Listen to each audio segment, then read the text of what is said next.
Do you feel the vibes?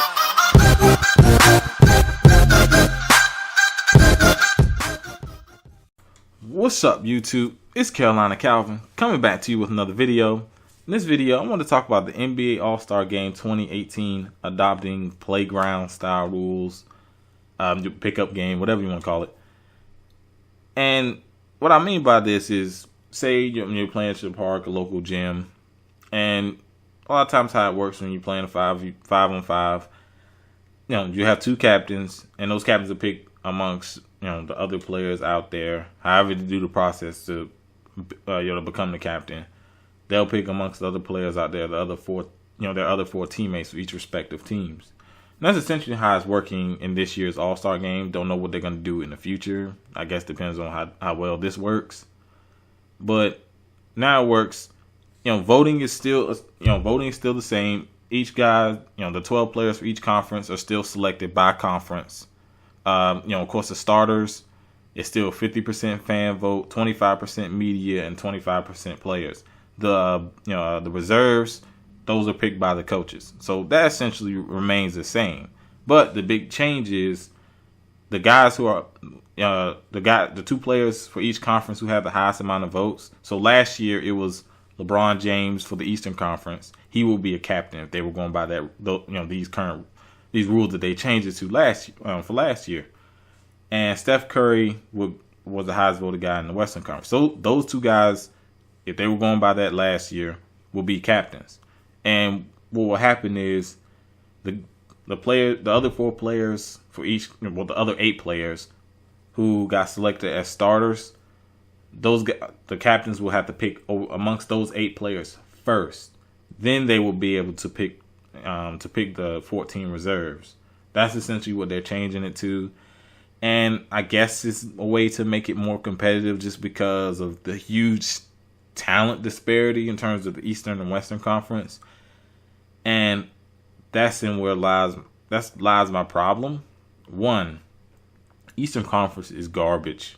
Yeah, there's some really good players. John Wall, Giannis, LeBron James, Kyrie Irving, Gordon Hayward. But, of course, Carmelo went over to the West. Paul George went over to the West. Jimmy Butler went over to the West. So that really hurt in terms of star power in the East. Like I said, it's still there. It's still there. And it could be an upcoming guy who starts to play really well and moves into that, that all-star category. But overall, just looking at it, the East isn't very good. 2, maybe 3 teams, two teams for sure are good. Wizards are up there, but that is a huge problem. But that's not the only problem with these changes that they won't tell you about. The All-Star Game was boring last year. People voiced that opinion. It was boring. These guys weren't even trying. Yeah, I know it's for the fans. These guys, of course, are not going to put a bunch of effort in. But I remember there was a time where these guys wanted to really beat each other. It got to a point, it was fun in games. Then when the game was close in the fourth quarter, guys were out there trying. Seen it in the past. Go look at I believe it was a 2003. It's one of those early 2000 All-Star games. Go look at some of the ones in the 90s. This when these guys really wanted to beat the other conference. They wanted to show today we were the better conference. That's what it used to mean.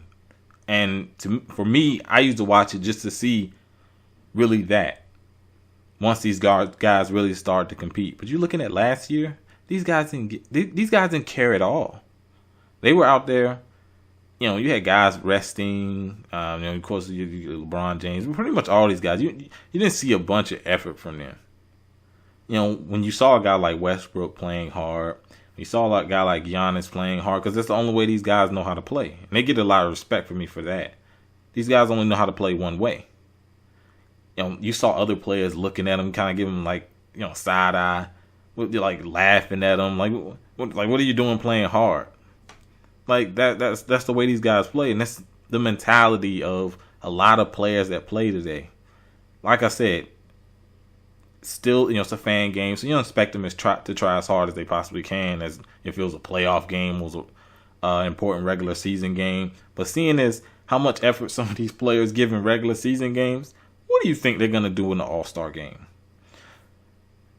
So that's the thing that they won't tell you why they're changing some of this stuff. They won't tell you that the All-Star game last year was boring and uncompetitive. They won't tell you that.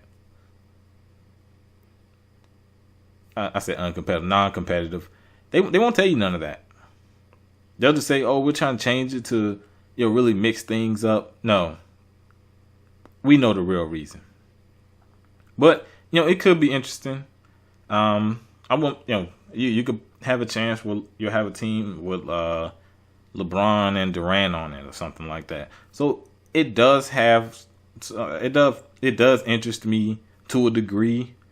But I think it speaks towards a bigger problem, not only in terms of the both conferences, the Eastern Conference being significantly weaker, and the lack of competitive nature of the All-Star game, what it's become. But let me know what you think down in the comment section. What do you think about these changes? Do you think it speaks of the problems that I mentioned in this video? Do you like the changes? Whatever. Like this video, hit that thumbs up button, and subscribe. Thanks for watching.